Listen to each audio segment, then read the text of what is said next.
Ba yan? Title pa lang, ayoko na magbasa. Pwede ba ikaw magbasa? Kaya mo yan. Title, Black Lady. Nako. Eto na. Ay nako, may upo pa naman ako ngayon. Katinalalamunan ko. Anyways, isang kahindik-hindik na hapon sa dalawang nagkikinangan sa radyo. Ang kumikinang ina nyo na si Nicole at ang kumikinang na ulo na si Diego. Alam nyo, ilang beses ko nang sinubukang isulat ang aking makapanindig balahibong karanasan, pero hindi ko matapos-tapos. Sadya kasing nangingilabot ako.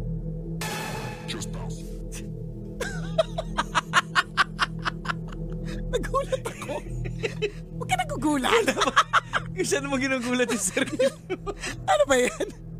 Malinaw na bumabalik sa aking alaala ang lahat. At para bang nariyan na naman siya sa aking harapan. Yay! Sorry, ako lang po ba yung natakot? Pero dahil panahon na naman ang katatakutan, susubukan kong balikan muli ang karanasang ito. Alin yun? Wala! Masyado ka! Huwag kang gumagalaw masyado. Ano yun? Bibi, naayos lang! Teka lang! Masyado ka matatakotin! Ano ba yan? I have so much faith in God naman, di ba? Ano ito? O ayan.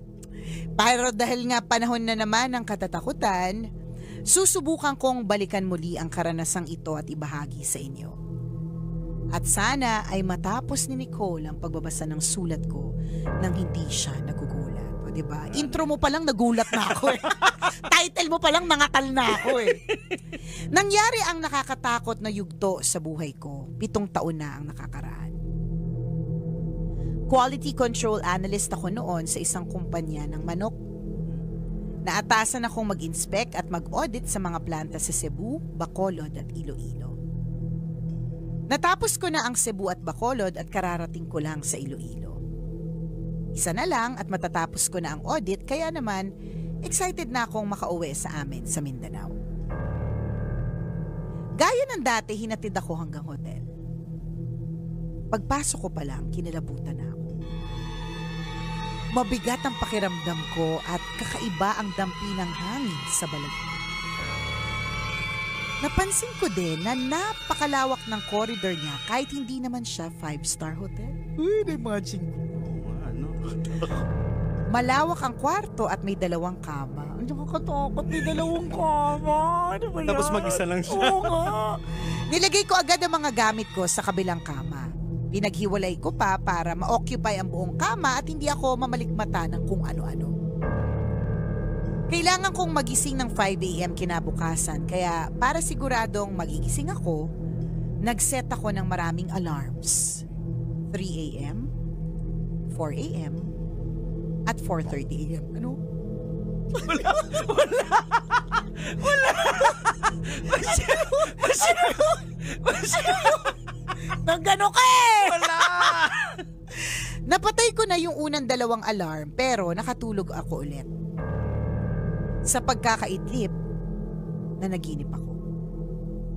Naglalaba daw ang mama ko sa bahay sa ilalim ng puno ng bayabas. Malungkot nga akong sinabihan na bumangon na. Ah! Oh my God!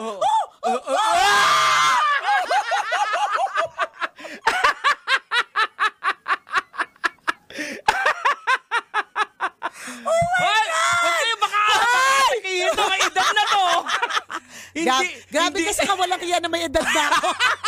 Hindi ko sure. Grabe! Oh my God! Yung takot ko! Hayop! Sino naglagay niyo sa pinto? Sino naglagay niyo sa pinto? May biglang sumilip.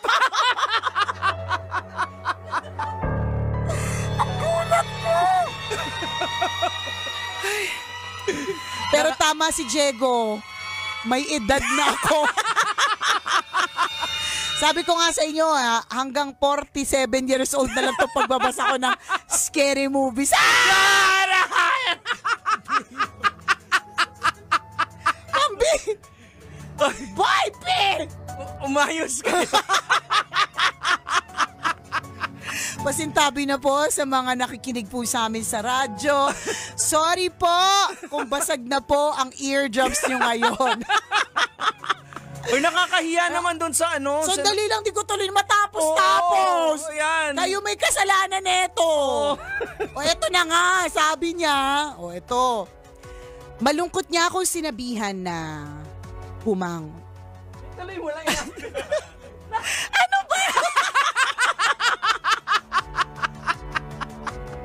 Ano ba inaayos mo dyan? Huwag ka mag-ayos.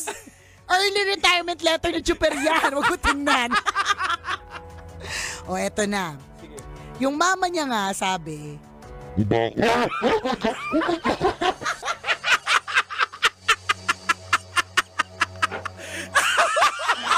Natakot sa sarili. oh, hello. Oh my gosh, natakot ako sa boses. Oh my gosh. Wala. Huwag ka nga hawak dito, Diego! Alam mo kami dito, Chuper, di namin ginagamit yung mga effects na yan, pambihira. Oh my God!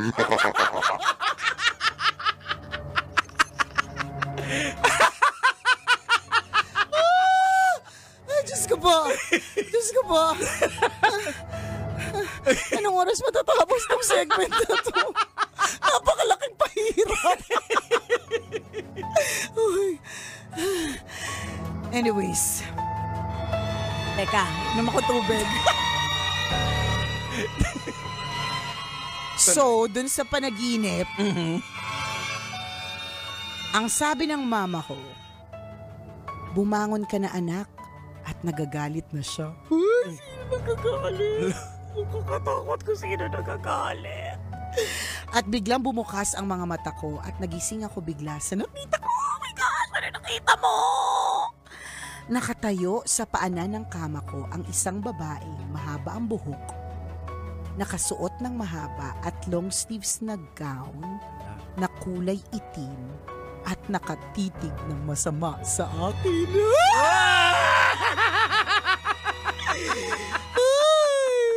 Hindi ako makagalaw sa takot. Pinipilit kong sumigaw pero walang lumalabas na anumang salita mula sa bibig ko. Nakatakot yung... Nakatakot yung image sa likod mo.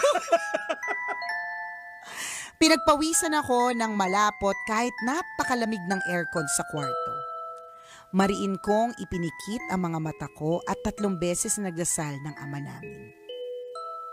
Pagdilat kong muli, wala na ang babae. Bumangon ako, nagbihis at nag-check out. Wala nang ligo-ligo to, Fred! Rekta ng labas! Hindi ako naligo, hindi din ako lumingon. Kamakailan lang nagkaroon kami ng conference sa Iloilo. Pinuntahan kong muli ang hotel. Pagpasok ko pa lang sa reception, kinilabutan agad ako. Hindi na talaga ako babalik sa hotel na yun. Oh my God!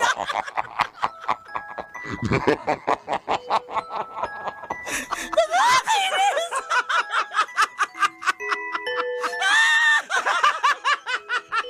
Diyos ko po! Diyos ko po! Tingnan mo yun.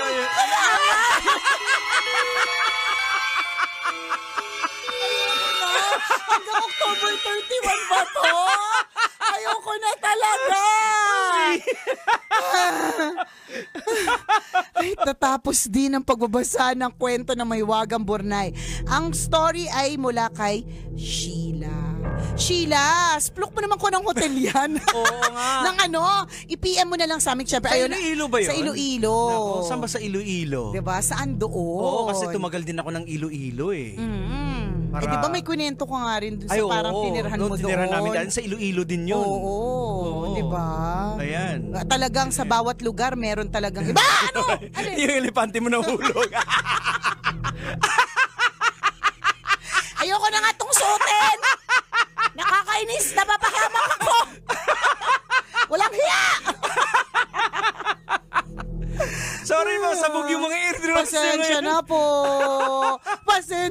Ano ba yan? Nagugulat pa rin ako dito sa babae doon sa pinto. Mabihira. Pasensya na po dahil basag po ang mga eardrums po ninyo. Pero katulad ng lagi naming sinasabi kapag scary ang episode, 'di ba? Meron pong mas makapangyarihan na pwede po nating kapitan at kampihan, 'di ba? At yun ay si God, wala nang iba, 'di ba? Kasi in history, never pa naman nanalo talaga yung yung kasamaan eh. Pero paano kaya, 'di ba? Sila ba yung fallen angels? Sila ba yun? Well, wala namang account talaga nagsasabi sa Bible na kung sila na, pero they exist. Nangyayari siya. Meron ba sa Bible na nakasabi ng mga parang kababalaghan? Meron ba? Meron, kasi merong mga binabanggit na huwag kayong maniniwala sa mga nakikipag-usap sa mga patay.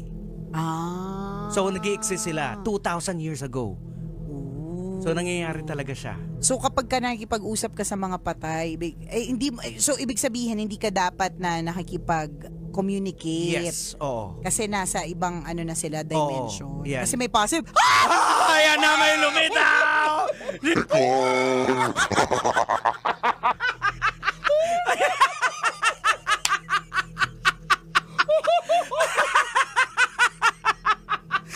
ko kaya. Lumutang bigla.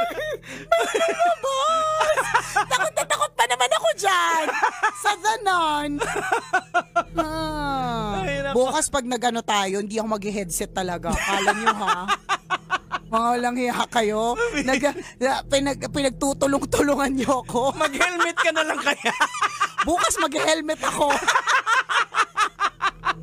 So, even long before, may mga ganun na. They exist. Nag-i-exist sila. Hindi. Paano yung mga taong para na ipag-usap sila because they want to know their parang... May time nga, may kwento nga sa Bible nung si Apostle Paul, nung pumunta sa isang lugar, tapos may sumunod sa kanya na bata. Okay. Na, kahit saan siya pumunta, sinusundan siya. Yung bata na yun, merong merong nagmamay-ari yun, parang slave siya. Kasi napipidirect niya yung future. Kaya yumayaman yung may-ari amo. o yung amo. Oh. Pero ni-rebuke yun ni Paul. So nawala yung demon na yun sa bata. Kaya pinakulong nila si Paul. Kasi Nagalit syempre sila. yun yung dahilan kung bakit hindi na sila yumaman. Oo. So ibig sabihin, hindi po lahat ng paraan ng pagyaman Correct. galing sa Diyos. Yan. Yung iba, galing... Wala akong sinabi. Wala akong sinabi. Nagugulat agad. Wala pa kasi sinasabi. Sorry na po. May edad na. Tapusin na natin ang segment na to. So let's be careful kasi 'di ba? Parang kapag ayoko na, tapusin na natin to. Hindi ko may one last panakot kayo sa akin. Pero let's be careful. Tama. Kasi again, hindi nga lahat ng mga akala natin galing sa Diyos. Hindi.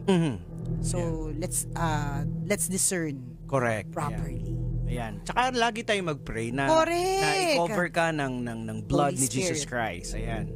And cover. Ako pag gaganyan, nag-i-imagine talaga kung kino-cover ako literal. Yeah. Na parang meron talagang mantle of protection. Yan. Ganon ang gagawin. Oo. Docs? Okay. O siya! Ka naman akot! Maraming salamat sa pagtutok. Let's continue to pray, mga kabisyo. Ayan. May lumilitaw-litaw. Kaya nga. Hanggang dito na lang po muna kami. Siyempre ako po ang kumikinang na ulo, Diego Bandido. Kasama pa rin ang kumikinang ina mo na si Nicole Yala. Kailangan pa bang i-memorize yan? Basic!